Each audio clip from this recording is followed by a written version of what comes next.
कक्षा 8 गणित का अध्याय 7 युगपत समीकरण पर आधारित है और दक्षता अभ्यास 7 के प्रश्न 12 पर बात करते हैं, जो कि चक्रीय चतुर्भुज पर आधारित प्रश्न है। यहाँ पर चक्रीय चतुर्भुज के कोण दिए गए हैं ए बी सी डी और इसमें चर x y और कुछ अंकीय मान जोड़ करके यहाँ पर कोणों को प्रदर्शित किया गया है। तो पूछ रहा है कि इस चक्रीय चतुर्भुज के चारों कोणों का मान बताइए। अब यहाँ पर देखिए कि जब चक्रीय चतुर्भुज दे रहा है तो चक्रीय चतुर्भुज की प्रॉपर्टी या उसके गुणों के बारे में जानकारी होना आवश्यक है। चक्रीय चतुर्भुज किसे कहते हैं? ऐसा चतुर्भुज जिसके चारों शीर्ष किसी वृत्त की परिधि पर स्थित होते हैं, ऐसे चतुर्भुज को हम चक्रीय चतुर्भुज कहते हैं। फिर दूसरी प्रॉपर्टी यहाँ पर इस प्रश्न को हल करने के लिए हमको मालूम होनी चाहिए कि चक्रीय चतुर्भुज के सम्मुख कोणों का योगफल 180 अंश के बराबर होता है। कोण ए और कोण सी का योगफल 180 अंश के बराबर होगा और कोण बी और कोण डी का योगफल 180 अंश के बराबर होगा। तो इन दोनों प्रॉपर्टी का उपयोग करके चलिए इस प्रश्न को हल करते हैं। दक्षता अभ्यास 7 के प्रश्न 12 में कह रहा है कि चक्रीय चतुर्भुज ABCD में कोण A बराबर 2x + 4 डिग्री, कोण B बराबर y + 3 अंश, कोण C बराबर 2y + 10 अंश तथा कोण D बराबर 4x - 5 अंश के बराबर दिया गया है। तो चतुर्भुज के चारों कोणों का मान बताइए। अब आपको बताया हमने कि चक्रीय चतुर्भुज के जो सम्मुख कोण होते हैं उनका योगफल 180 अंश के बराबर होता है। तो इसका मतलब ये हुआ कि यहाँ पर अब चक्रीय चतुर्भुज ABCD में सबसे पहले कोण A प्लस कोण C बराबर हो गया 180 अंश के बराबर।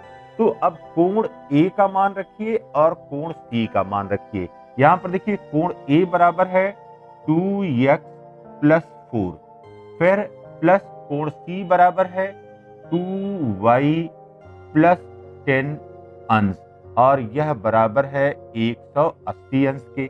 2x और यहाँ पर 2y है तो 2x + 2y प्लस अब यहाँ पर 4 हो गया, 4 प्लस यहाँ पर 10, यह बराबर हो गया 180 अंश के। या 2x + 2y प्लस यहाँ पर 10 और 4 मिल गया, ये 14 हो गया, यह बराबर हो गया 180 अंश के। या 2x + 2y बराबर हो गया 180 अंश माइनस 14 अंश।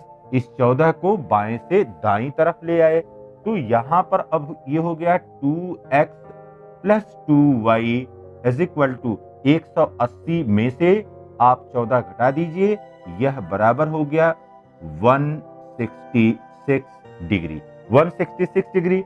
अब यहाँ पर भी 2 है, यहाँ पर भी 2 है, पहले कॉमन ले लीजिए। 2x + y = 166 डिग्री या 166 अंश, या x + y = 166/2, या इसी को लिख सकते हैं यहाँ पर x + y = अब 166 है, 2 से भाग दे दीजिए, ये हो गया 83 डिग्री। यहाँ पर ये हमको पहला युगपत समीकरण मिल गया, पहला साइमल्टेनियस इक्वेशन मिल गया। इसी प्रकार से अब यहाँ पर कोण B और कोण D, यह दोनों सम्मुख कोण है, तो कोण B प्लस कोण D यह बराबर हो गया 180 अंश के। और कोण B किसके बराबर है? कोण B यहाँ पर y + 3 डिग्री के, प्लस कोण D बराबर है 4x - 5 डिग्री, यह बराबर है 180 अंश के। अब यहाँ पर देखिए बेटा, ये 4x है, 4x और plus y, 4x plus Y. फिर देखिए +3 है -5, यह बराबर हो गया 180 अंश के। 4x प्लस वाई, अब देखिए +3 है -5 है, तो यहाँ पर आ गया -2, यह बराबर हो गया 180 अंश के। This implies that 4x plus यहाँ पर y इज इक्वल टू 180 और ये हो गया +2, 182 हो गया। तो 4x plus y is equal to 182, ये दूसरा समीकरण हो गया। तो यहाँ पर दोनों युगपत समीकरण हमको मिल गए। अब जब युगपत समीकरण मिल गए तब क्या करेंगे, इन दोनों समीकरणों को सबसे पहले हल करेंगे। यहाँ पर देखिए पहले समीकरण में x का गुणांक 1 है, यहाँ पर दूसरे में 4 है।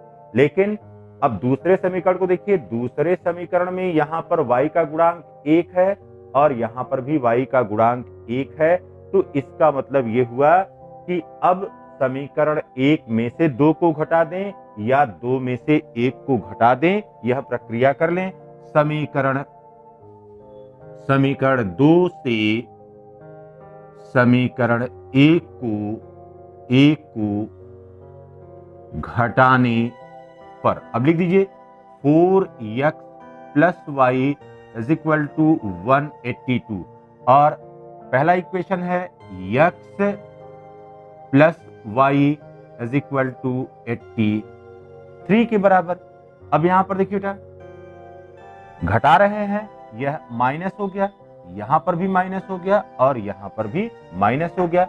अब देखिए ये 4x है, 4x माइनस x, यह किसके बराबर हो गया, 3x के।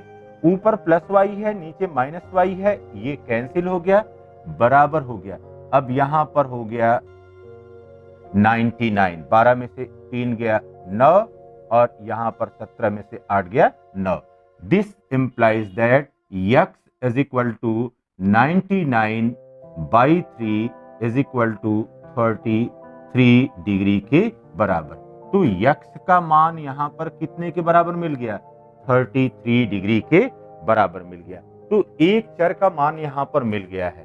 अब दूसरे चर का मान जो हमने समीकरण 1 या 2 प्राप्त किया है, उस समीकरण 1 या 2 में रखते हुए उस मान को हम y का मान यहां से निकालेंगे।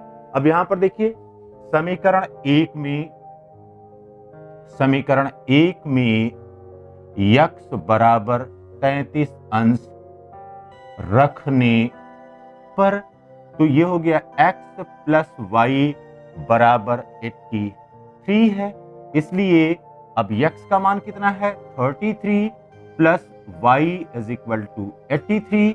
This implies that y is equal to 83 minus 33। अब यहां से इधर की तरफ आया, बाएं से दाहिनी तरफ आया, चिन्ह में परिवर्तन हो गया, यह बराबर कितने के हो गया, 50 अंश के। इसलिए y बराबर हो गया 50 अंश के। अब यहां पर देखिए कोण A बराबर कह रहा है कि यह 2x प्लस 4 डिग्री। अब यहां पर 2 गुणे और x बराबर कितना है, 33 प्लस 4 और यह डिग्री या अंश, तो 2 का गुणा 33 में ये 66 प्लस 4 और यह बराबर हो गया 70 अंश के। ये पहला मान मिल गया। फिर कोण B बराबर है y प्लस 3 अंश के और y का मान कितना मिल गया है, 50 के।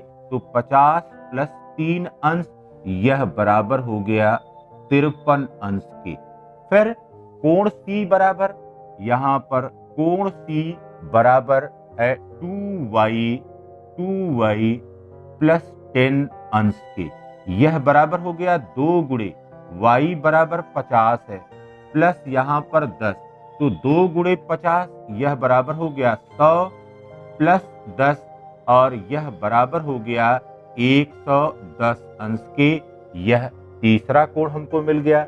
और कोण D बराबर यहां पर 4x माइनस 5 अंश के बराबर है और यह बराबर है यहाँ पर 4 गुणे और 33 माइनस 5। यह बराबर हो गया। देखिए अब 4 का गुणा कर दीजिए, 4 तिया 12, 2 हाथ में आया 1 की, फिर 4 तिया 12 और 1 13, 132 माइनस 5, यह बराबर हो गया 127 अंश के।